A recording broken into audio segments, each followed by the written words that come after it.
My name is Eyad Masoud. I'm a Syrian refugee here in New Zealand. I'm a professional swimmer, professional athlete, and also a professional engineer.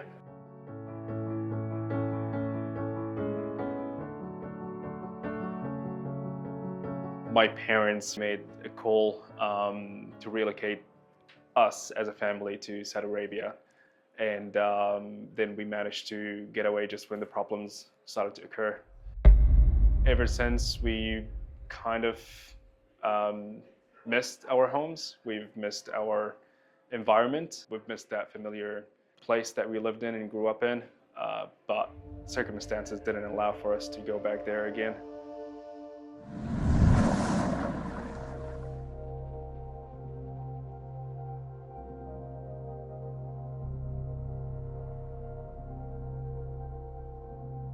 David was my coach, and he's the one who helped and supported me to settle and integrate in New Zealand.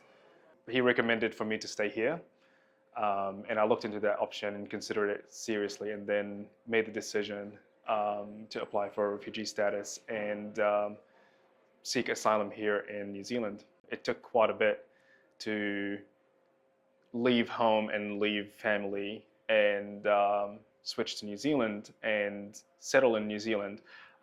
It's quite a big change. It wasn't easy, but definitely having David there facilitated that move and facilitated making me feel like I'm still at home.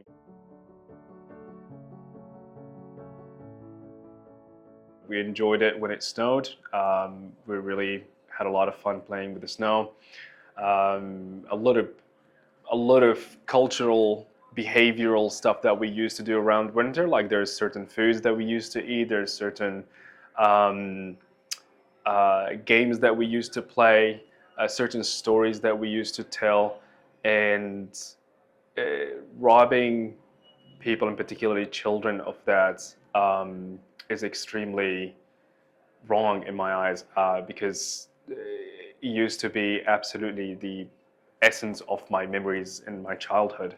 And it kind of created me or helped me become the person I am today. I was having a chat to my parents the other day, and they were feeling a little bit sad because they can't convey that feeling to their grandchildren. I know what it's like. My brother knows what it's like. My kids, my brother's kids, I'm not so sure. As part of your identity as a Syrian, and not being able to relate the good experience and the good part of that feeling over to your next generation. It's a missed part of your identity that you never get to experience. And in my eyes, it's very sad for me that I can't really convey that feeling to, someone else.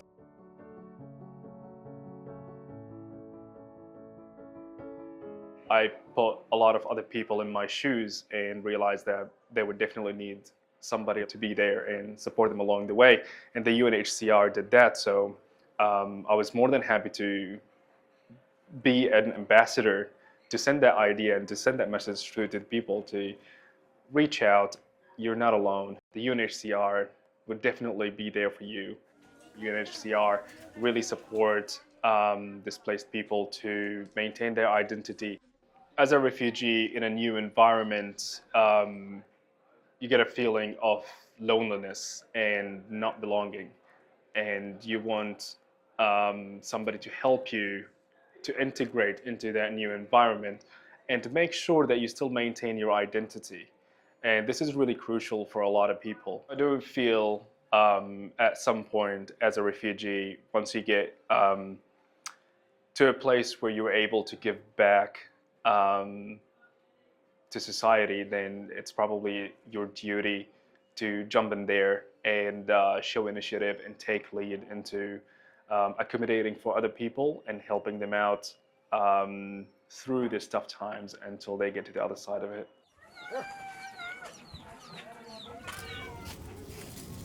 From my experience, Kiwis, more than anyone else I've met in my life, are quite helpful and are very happy to support anybody along the way. There's quite a bit of work to do around helping refugees in every stage of their journey, and a lot of these things are not what we experience on a daily basis, and I feel like their UNHCR is very much accommodating for all their needs. I would love to relay the message that Kiwis' compassion and generosity aligns with the work of the UNHCR overall.